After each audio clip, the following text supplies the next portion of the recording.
सबसे बेहतरीन सवाल है, तो इसमें कोई डाउट नहीं है। समीकरण के बाद जो है आपको समय नहीं लगेगा चैप्टर को समाप्त करने में। अब इस समीकरण में ही सीखना है, समीकरण से किसी रासायनिक समीकरण से मिलने वाली सूचना क्या है, क्या लाभ होता है, इसको और भी बेहतर बनाने के उपाय क्या है, और तब शुरू होगा रासायनिक अभिक्रिया के प्रकार 10 को शुरू होगा। फिर दहन और ज्वाला की बात होगी, मोमबत्ती की ज्वाला की बात होगी, फिर बात होगा कि ललटेन पीली लौ के साथ जलता है, जबकि स्टोव जलाइएगा तो नीला जलता है, जबकि दोनों में किरासन तेल ही डाला जाता है। ऐसा क्यों ना, इन सब बातों पर चर्चाएं होगी, थोड़ा सा सब्र बनाकर रखना होगा। आइए बच्चों, बोर्ड पर ध्यान देते हैं। सभी बच्चे बोर्ड पर ध्यान दें। आपको बस घर जाकर एक बार, दो बार, तीन बार पढ़ना है, उसको पढ़िएगा, अपने आप याद हो जाएगा, समझ रहे हैं ना। और इसका अगर हम बोर्ड परीक्षा की बात करें तो रासायनिक अभिक्रिया जो 10 गो है ना, उसमें से कम 2 गो अभिक्रिया बोर्ड परीक्षा में देवे करता है, ना का सवाल नहीं है। 2 गो अभिक्रिया देवे करेगा, सवाल उत्पन्न नहीं होता कि ना दे। 10 गो याद है तो 2 गो, एक ही दिन में हम 10 गो बताए थे। अब फिर जब लिखवाएंगे तो फिर बताएंगे हम, समझ रहे ना, एकदम कंठस्थ कर लेना है। उसमें से ये गो 2 गो अइबे करेगा समीकरण, ना का सवाल नहीं है। आइए इस बात को देखते हैं कि भाई अनुमान द्वारा संतुलन विधि क्या है। अब रासायनिक समीकरण कोई संतुलित नहीं है, अच्छा कैसे मालूम चलेगा कि संतुलित है कि नहीं। तो देखो, Mg मतलब मैग्नीशियम होता है ना, 9वां में याद किए होंगे आप, Mg माने मैग्नीशियम, और यह मैग्नीशियम यह हो गया, और यहां भी यह क्या है, मैग्नीशियम। क्या है भाई, मैग्नीशियम। अब जरा देखो, यहाँ H माने हाइड्रोजन है, और यहाँ H कै गो है, एगो, यहाँ कै गो है, यहाँ Cl माने क्लोरीन होता है, कै गो है, यहाँ कै गो है। क्या यह संतुलित है? यह रासायनिक समीकरण संतुलित नहीं है, तो इसको संतुलित करना पड़ेगा ना। तो संतुलित करने के लिए एक बहुत ही आसान विधि का उपयोग किया जाता है, जिस विधि का नाम है अनुमान द्वारा संतुलन विधि। किसी रासायनिक समीकरण को बहुत ही आसान तरीका से जिस विधि द्वारा संतुलित किया जाता है, उस विधि को अनुमान द्वारा संतुलन विधि कहते हैं। इसमें किया जाता है, जरा प्रोसेस समझिएगा। पहला प्रोसेस है, सभी बच्चे बोर्ड पर ध्यान दें, कोई बच्चा बातचीत न करे आपस में। केमिस्ट्री है, ये समझ लीजिए कि अगर इसमें मन लग जाए तो बहुत मजा है, अब मन न लगे ना तो साफ मजा ही किरकिरा हो जाए। यह जो है, इधर कहिए कि भाई परमाणु है, क्या है भाई, इधर बाईं ओर की संख्या, बाईं ओर की संख्या, इधर दाईं ओर की संख्या। इसमें कौन कौन भाग लिया है, Mg, H और Cl। इनमें कौन कौन परमाणु भाग लिया है, 9वां में पढ़ने वाला Mg मैग्नीशियम के सूत्र है, H हाइड्रोजन के है, Cl क्लोरीन के है। तो ये परमाणु लिख देनी, बाएं तरफ माने तीर के है ने, देखो कौन कहे गो बा, मैग्नीशियम कहे गो बा, हाइड्रोजन कहे गो बा, क्लोरीन कहे गो बा। लेकिन अगर हम कहीं कि दाईं ओर कहे गो बा, तो दाईं ओर देखो मैग्नीशियम, क्लोरीन, हाइड्रोजन। बताओ ये 3 गो परमाणु में कई गो परमाणु संतुलित नहीं के, है संतुलित बा एक एक, लेकिन है एक वाहिका बदू, है एक वाहिका बदू।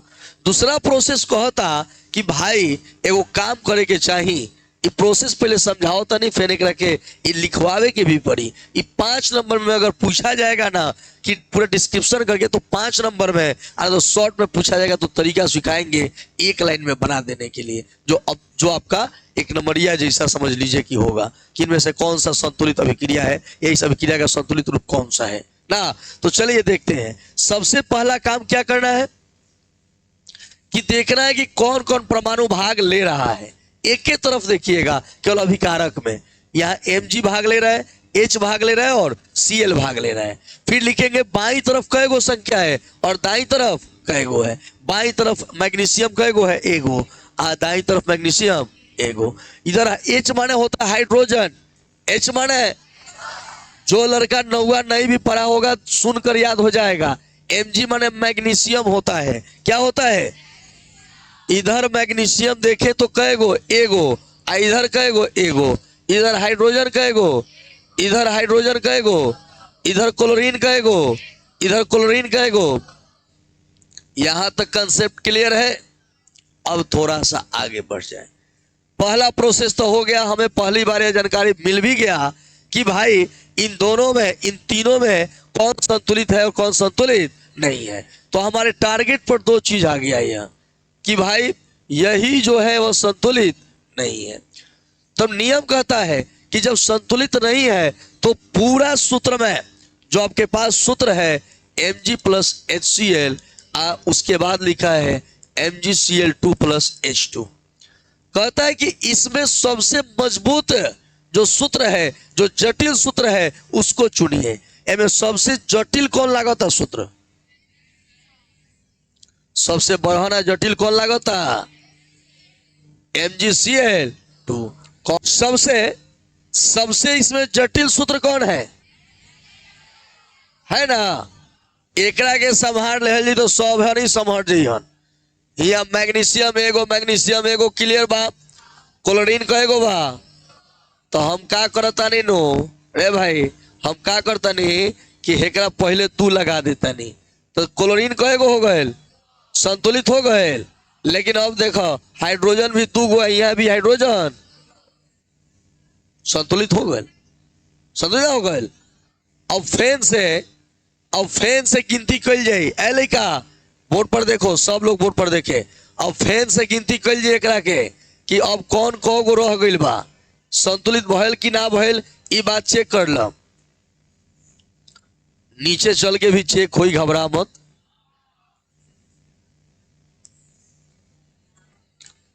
आज बढ़ी 4 गो होई आज। बाई और की संख्या है, बातचीत नहीं, क्लास से आउट कर देंगे। क्लास से आउट कर देंगे। ताक दिए इधर उधर। तो दाई ओर की संख्या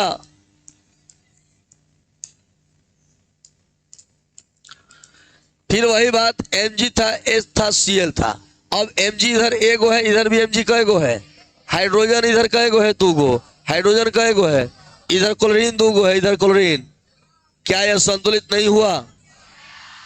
हो गया ना। तो 3 प्रोसेस है करने का। पहला प्रोसेस समझिए, अनुमान द्वारा संतुलन विधि। ये क्या होता है? देखो जब कुकुर के घी ना पचेला वही का होला नु कबो कबो कुछ विद्यार्थियों के ना पचेला। जानता रह, एगो बात समझ लो, आज ना पची नो, आगे चल के ईटा ढोए के पड़ी में कोनो शक नहीं है। तू बुझता रह कि ना पढ़ के तू कलेक्टर बन जीब तो ई दिमाग से बात निकाल दे, जो पढ़ता वो जल्दी बनते नहीं के तो तू ना पढ़ के कैसे बन जीब रे मर्दे। आए वो दिन में याद है जब कहब कि भैया हो ठेकेदार बड़ा खटवाओ था ना, तब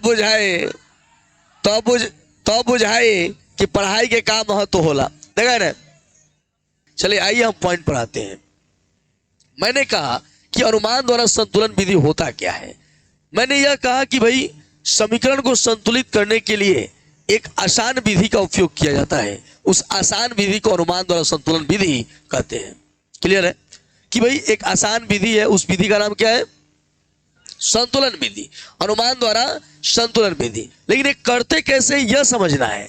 अनुमान द्वारा संतुलन विधि में सबसे पहले तीर चिन्ह के दोनों तरफ के परमाणुओं की संख्या को गिनकर लिख लेते हैं और उसके बाद देखते हैं कि कौन सा परमाणु संतुलित है और कौन सा परमाणु असंतुलित है। यहां तक ठीक है। दूसरा क्या है कि इन सभी में इस समीकरण के सबसे जटिल सूत्र को चुनते हैं और उसको पहले संतुलित करते हैं और संतुलित करने के लिए उस सूत्र के बगल में गुणक के रूप में ऐसा उचित अंक लिखते हैं ताकि दोनों तरफ में परमाणु की संख्या समान हो जाए। तीसरा, इसके बाद पुनः दाईं और बाईं ओर के परमाणुओं की संख्या को गिनकर लिख देते हैं और तब देखते हैं कि दोनों तरफ के परमाणुओं की संख्या बराबर आ रही है। आज जब दोनों तरफ के परमाणुओं की संख्या बराबर आ जा रही है, अतः यह जो समीकरण है अब यह संतुलित हो गया है। मतलब यह समीकरण जो यहाँ मैंने गुणा किया है यही संतुलित समीकरण हो जाएगा। नहीं, यही 3 लाइन में बनाते हैं, 3 स्टेप है कोई भी सवाल आएगा ना, एक सवाल मैं यहाँ बता दूंगा और एक सवाल घर पे दूंगा बनाने के लिए, फिर नहीं आएगा तो फिर बताऊंगा और फिर घर पे दूंगा बनाने के लिए, ठीक है। ताकि यहाँ दूंगा तो टाइम पास करोगे, या एक मैं बता दे रहा हूँ उसके बाद एक सवाल आपके घर के लिए दे दूंगा और फिर वो नहीं आएगा फिर उसको बोर्ड पर बनाऊंगा, ठीक है। तो चलिए बच्चों चलते हैं और लिखिए, हेडिंग बनाइए।